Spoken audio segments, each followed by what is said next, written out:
What now? What now? These, or this is part one of these, it's whatever that is, really. Vollmer HO 3901. There you go. Glamour, excitement, temptation. They look a bit kiddie and a bit toyish, and they sort of are. But let's see what we can get out of them. Mini Meltdown wants them. I saw them on the internet and I thought, could be able to do something with them. But they're kind of more, I don't want to say infantile, but you know, simplistic than even I was expecting. You don't even get like the individual walls. This is it, it comes moulded. Quite amazing and simplistic. But that's great. But mainly there's plenty of completely moulded resin buildings out there, so the fact that you put a couple of bits together doesn't hurt anybody, does it? Very modular, and there's all the other bits. So there we go. Let's put a few together and have a look at what we got, and then paint it. Small tower. Small tower with a hat. Small tower with an extension, making it a tall tower. And it goes on like that, really. I've got to admit, I'm not very impressed with the wood area, because particularly these diagonal struts just don't look plausible. The whole thing looks a bit Toy Town. But I know a lot of these models are based on real places with a bit of usually simplification, so they come out of a mould.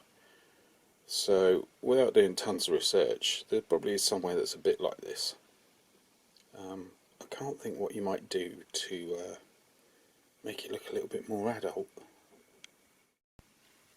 Here we go, just a little shot halfway through the paintwork, really. The roof looks brighter red, the one on the right. Looks brighter red than it really is. Anyway, weathering, heavy weathering, smarten it up as we go along. Yeah, I think careful paintwork will buck up these simple models. Look, that fell off. It's only clipped on. And not a lot more to say right now. I might need to put some of the woodwork on to see just where some of the weathering might happen in a bit closer detail. I mean, there's some you can work out, but you know. Oh, and yeah, canopy coming along. Lots and lots of thin layers on that one.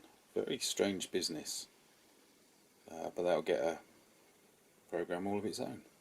Anyway, there's those. So far, so good. Oh, hang on. Might as well look at the other sides. Yep, there goes more.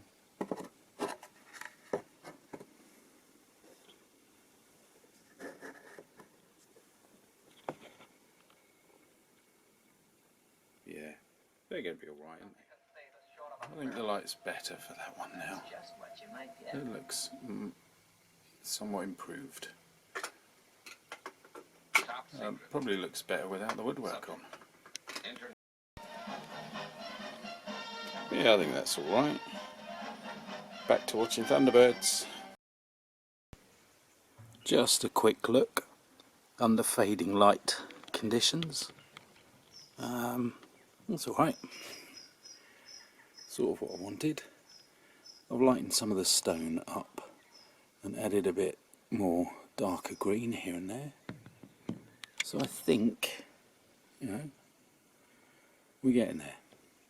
Might be time to do it. See, now I'm trying to find a good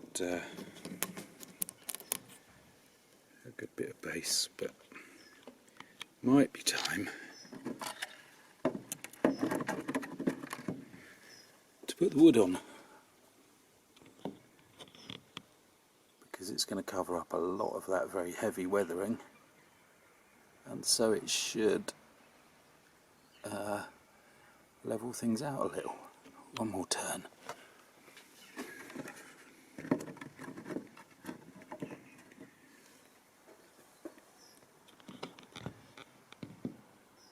Yeah, that's alright. Plausible. That's the word. Plausible. Right, just looking. The smarter stonework I've done in a slightly higher tone, but what we're really looking at is this. I've popped those parts of that strut off and put them across there, and it looks a tiny bit better. This strut obviously is to support all of this, except it's an overhang, so it's probably not doing it, and the whole of the woodwork is probably decorative. They were, hello cat, they were even, not real, on a card.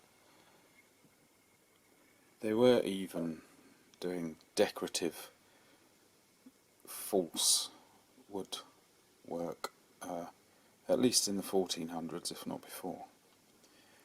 So this could still be an old building, it's just a bit decorative, and having that horizontal that runs all the way across just looks a little bit more bearable and plausible and a little less Toy Town, so I might do that again.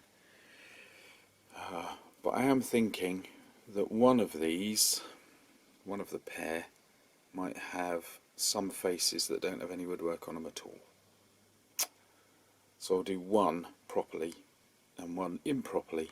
We'll see how it goes.